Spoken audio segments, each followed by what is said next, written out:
Right, so we are at Jerry's again in Chase Village. We're doing some work on some Rangers, some Kia, doing our alignment on a Corolla, Mazda 3 bearing. A couple days ago I posted a video where we have a 3.2 engine fail. So this is it here.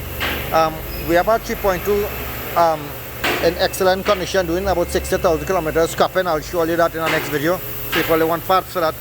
On this Blue Ranger here, the oil pump failed according to the customer. So he got the information from someone where the oil pump failed. So it's a four-wheel drive. To get to the oil pump from the bottom, you can get from the bottom here. We remove the diff assembly and a couple of the suspension parts, and we'll have access to the oil pan. From the oil pan, we can see the oil pump, and we have access to the oil pump. So this is the oil pump chain, and this is where the oil pump bolts. And this here is the oil pump. Right now, on previous videos I had mentioned where the oil pump is a vane type oil pump. So this is it here, and this is the little fins that it have on the oil pump, and this is what has caused it not to hold the oil pressure and let it run back out. And I will show you the traditional type oil pump gear, the drive and driven gear in the oil pump. There's the two usually type big gears. Now, we opened this oil pump and we didn't see anything wrong with it thus far. We're going to scrap it out a little bit more and examine it. So this is how we do the oil pump change on the Ranger. We're going to, so far according to the customer, the engine is not damaged, so you didn't hear any noise or anything. We cannot determine that because it's not starting. We don't want to start it, the oil pump is not there. It's broken according to the customer.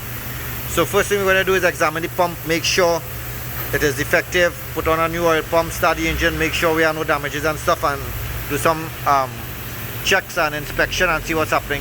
At the same time, we have some burst engine mounting rubber on this vehicle, so we're going to let the customer know about all at one time. So this is just a view on how the oil pan is look from the bottom. The oil pump chain, the oil pump. Let me show you how the put on. Let me show you how the oil pump is be installed on the vehicle. Right, so just a little brief description. This is the oil pump chain, and it goes around this pocket, and when the engine turns, it's turned that gear, and that is how the oil pump is turned, causing the oil to pump. Right, that's it. So I'll keep you abreast on what's going on with this shop in terms of the engine damage or not.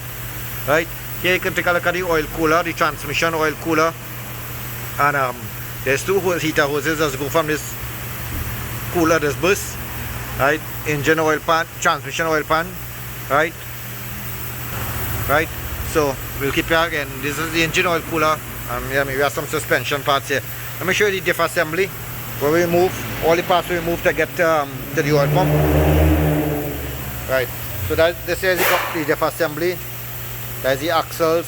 There's the spindle. All those things have so the complete front diff assembly has to be either lower down or removed, right? And you can have access to the oil pump.